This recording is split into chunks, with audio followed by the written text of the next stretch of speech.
Hey everybody, this is Benjamin Schwenen from the LightMountainStudio here in Berlin. And today I want to talk about mastering metal, especially remastering metal classics.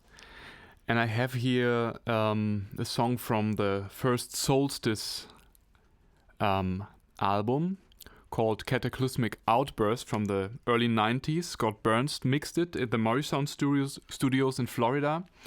And it's a typical Scott Burns mix, very compact. And we have to listen to the original sound. And after that, we will listen to the remastered sound. And you will hear the difference, and will hear that the remastered sound is, in my ears, crappy sounding, but judge for yourself. This is the original version.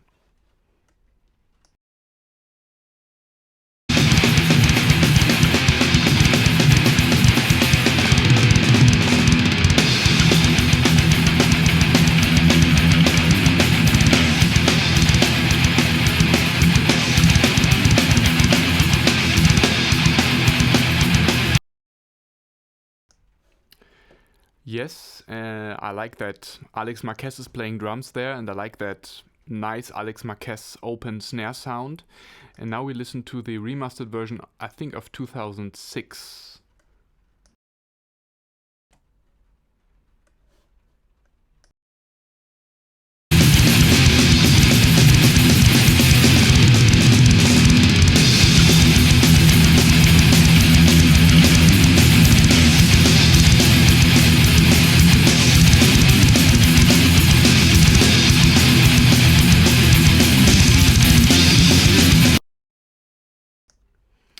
Yeah, and in my ears, they more or less destroyed this whole Scott Burns production. It's so overcompressed. The bass frequencies are very muddy. They try to clean it up with high treble, but for me it sounds like a total catastrophe, and I don't like that at all. So I try to master the original version that I really like, and there's no need to remaster it actually, I think. But if you want to have that a little bit louder, you can do that without destroying the mix.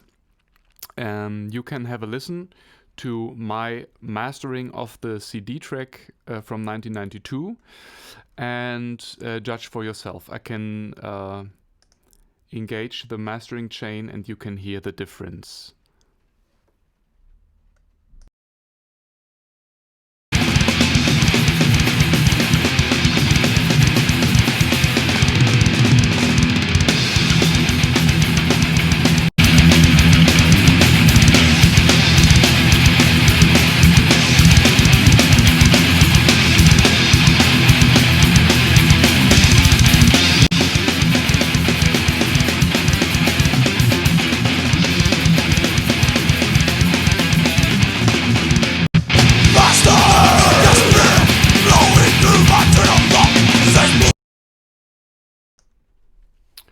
Okay, you can hear the difference. It's louder actually, but not overcompressed in my ears. And I can short explain what I've did. The first in the chain is the LineQ broadband stereo from Waves, multiband, or it's a linear phase EQ. And here you can see that I just slightly put out the bass, the really deep basses we don't need. That's the first point. On the second place, it's the Slate Digital compressor. It's like an SSL compressor, very, very slight, very, very little bit. It's just 2.5 ratio, and it's not very hard compressed, because the sound of Scott Burns production has that compressed sound, that compact sound. You don't need to squeeze it anymore. Then an EQ I really like in mixing, but also in mastering, is the Mark EQ from Plugin Alliance.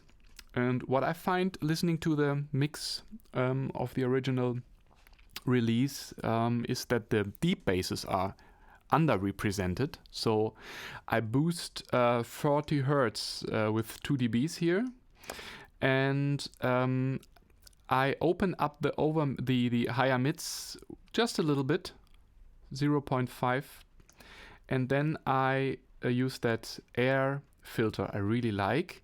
You have like the starting point of the air filter, it's like a high treble filter, and I just pushed it with 2. And then I have I found the region around, yeah, the higher bass region sometimes is a little muddy and a little bit much there, the guitars and the bass and the kick. So I have like a linear phase multiband from Waves that is just working when there's too much. Then it pumps a little bit, sucks a little bit out of the muddy basses and puts it right back until when it's not needed. So I really like that tool to clean up without having like a static EQ setting like -4 for 160 hertz and leave it there, because sometimes then it's too thin. So it just works very fast on the 2 muddy pieces, 2 muddy parts. And in the last chain, to get it loud, I got the Slate Digital FGX. I really like that one. And I just use the limiter. I don't use the comp in front. We don't need that. And I put detail a little more, punch a little more, and the dynamic perception very, very like at 8. So we still have the great snare drum sound and the transients in the mix, and it's still louder. We can listen to it again, and I will switch on the plugin so you can see what they are doing, and I hope you like how it sounds afterwards.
So this is my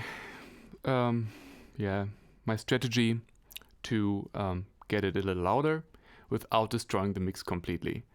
I hope you like that, and stay tuned for the LightMountainStudio mastering and recording channel.